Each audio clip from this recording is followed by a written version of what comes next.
At the beginning of the story, we are told that 5 years after an asteroid struck Earth, 75% of the world's population was wiped out. Debris from the asteroid remained in the environment, the air became contaminated, and residual radiation was still taking effect. Disasters like earthquakes and storms became common occurrences on Earth. Humans had no choice but to live in bunkers. We are introduced to a man named John, who lives in a bunker in Greenland with his family. He works as an engineer, but also serves as a scout, which means he has to wear a special suit and occasionally venture outside the bunker to assess the condition of the world. One day, he noticed a crack in the ground and realized that these fissures were gradually getting bigger. John then went to the beach, where he saw some lifeboats and a wrecked ship. First, he checked every lifeboat, but found nothing useful in any of them. He then entered the ship, where he found some useful supplies, which he kept. Going deeper inside, he saw many corpses. While searching,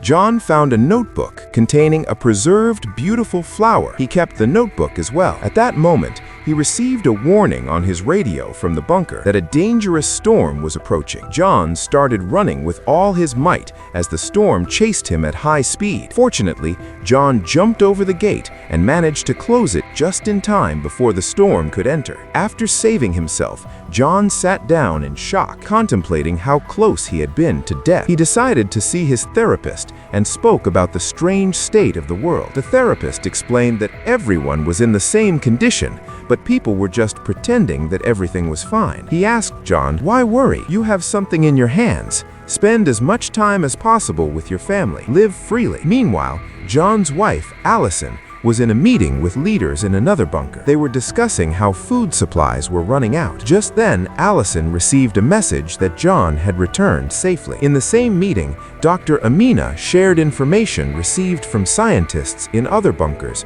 regarding asteroid craters. The size and depth of these craters would protect them from storms, and it was possible that the toxic air wouldn't affect them there. Therefore, it could be a great place to live. However, Adam reminded them that these craters were in France and a war was raging across Europe. Suddenly, an earthquake struck and the entire bunker began to shake, but everyone simply waited for it to stop and then went back to work as if it were a normal occurrence. Someone in the meeting remarked that these earthquakes were becoming more intense. Then Allison reminded everyone that there were still people stuck outside and they needed to help them. Adam argued that they didn't have the resources or space for more people, and who knew what diseases they might bring in. He suggested abandoning the idea. However, Allison insisted on a vote. Hands were raised, and the majority supported Allison. It was decided that a snow crawler vehicle would be sent out the next day. Later, while John was fixing pipes in the bunker, Allison saw their son, Nathan, outside. She was very angry, telling him to come inside immediately or he would get sick. Inside his room, Nathan used a flashlight under a bedsheet with holes in it to project stars on the ceiling, pretending he was looking at the night sky. The next day, John noticed cracks in the bunker walls. Meanwhile, the vehicle sent from the bunker went out, rescued some helpless people, and returned. Upon arrival, the team called the bunker asking for permission for a second round because they had left some people behind due to lack of space. Adam immediately refused, reminding them of the lack of space and food. At that moment, another earthquake hit, and contact with the vehicle was lost. The bunker began to shake more violently than before, causing people and objects to fall. Suddenly, parts of the ceiling collapsed, trapping and severely injuring many people. Debris fell on John's head, and the dust aggravated a cough he had been suffering from for days. A friend helped him get out. All alarms went off, and the bunker shook again. An explosion was heard nearby. John ran toward the office to save Allison. Allison was injured.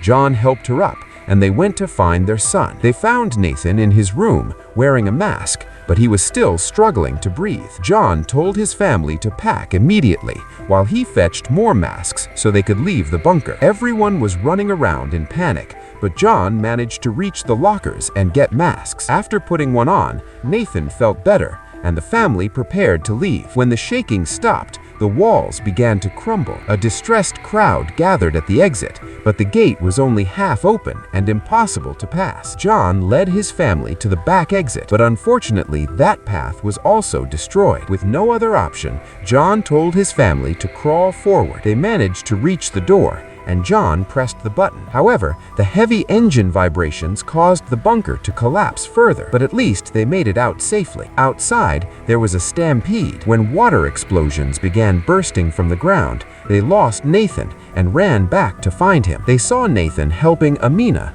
who had fallen. They took Amina with them and ran toward the beach. The survivors were trying to get on boats to save their lives. So many people gathered that one boat capsized, throwing everyone into the water. Some desperate people tried to steal Adam's mask, so Allison and John ran to save him. A man jumped John and took his mask, but somehow he and Allison managed to drag Adam to the shore. Only one boat remained. John guided his family and a few others to it. Allison wanted to save as many people as possible, but the captain shouted that the boat would sink due to the weight. They were forced to close the door on people's faces. People outside clung to the boat as it started moving. At that moment, a massive wave hit the beach, taking those outside with it. John's boat was tossed around violently, but the captain managed to stabilize it, and they moved forward safely. After a while, John used a device to confirm that the air quality was safe, so they removed their masks. They discussed where to go. Since Iceland was destroyed,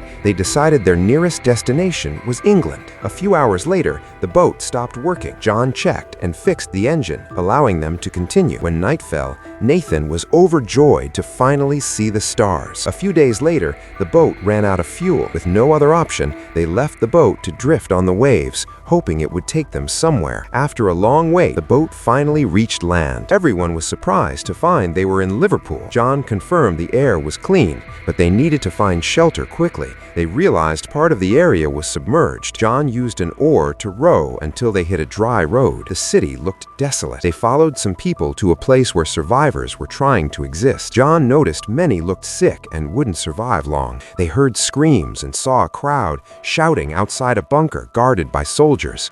Adam ran to the gate, claiming they were government officers from the Greenland station. The soldier asked for ID. Only Allison had her ID, but she refused to enter without her family. Adam argued with the soldiers, and the crowd grew angrier.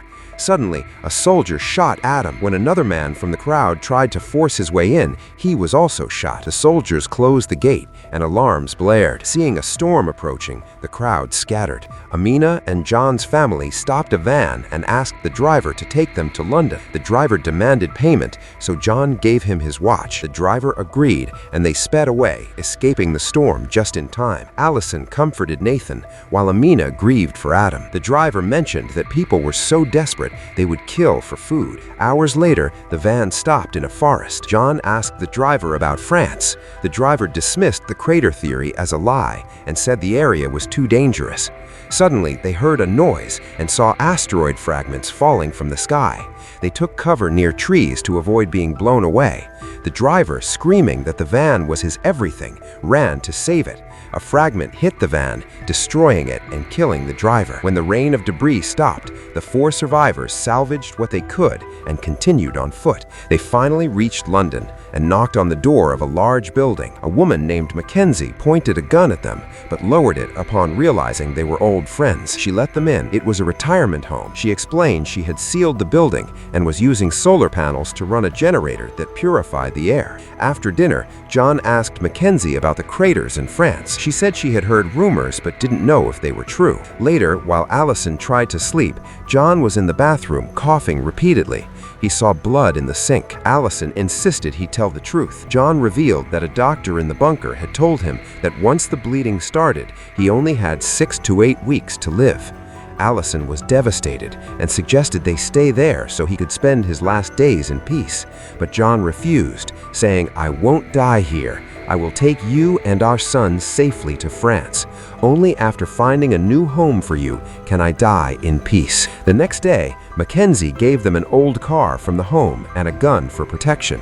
She hugged them goodbye, and they set off. While driving through the city outskirts, John noticed Nathan looked sad, so they played a game. Suddenly, a bullet shattered the window and killed Amina instantly. Men hiding in the bushes fired at them, aiming away from the engine to steal the car. John took cover behind the car and returned fire, killing the bandits one by one. When he ran out of ammo, Allison used the other gun to kill the last attacker. They buried Amina, and John said a prayer, which Nathan listened to closely. Hours later, they reached a vast, dried-up seabed between England and France. They found many stranded ships. Further ahead, they encountered a massive fissure in the ground that they had to cross using a dangerous rope bridge. Nathan was terrified, so John went first to encourage him. The family crossed slowly. John nearly slipped due to a coughing fit, but recovered. Strong winds shook the bridge, but they held on. They reached a rock formation with stairs. Suddenly, a strong earthquake struck. The rocks began to crumble, and the rope bridge snapped, sending many people falling into the abyss. On the stairs, a panicked man pushed another person to his death, and then jumped over Nathan to escape. The ladder slipped, and the man fell to his death. John and Allison helped Nathan climb up, and they barely survived. Walking across the desolate land, they were stopped by a man named Dennis pointing a gun. He lowered it upon realizing they weren't bandits and took them to his home, an old factory powered by a car engine. He introduced his daughter, Camille, and his wife, who was paralyzed and mute due to radiation. During dinner, Dennis warned them that the crater area was dangerous and people were killing each other for it. The next morning, Dennis gave John a map marking the safest route and the name of an old army friend who was now a general. He gave John a photo to prove they knew each other. Then, Dennis tearfully asked John to take Camille with them to the crater, as he had to stay behind to care for his wife. John hesitated, but Allison agreed immediately. Camille said goodbye to her parents and left with them in Dennis's van. After driving for hours, they were surrounded by soldiers. Camille mentioned her father's general friend, convincing the soldiers to help them cross the area. By nightfall, they reached a battlefield. A soldier guided them through a jungle to avoid detection. They had to run through explosions and gunfire. They entered a tunnel where John collapsed, coughing violently.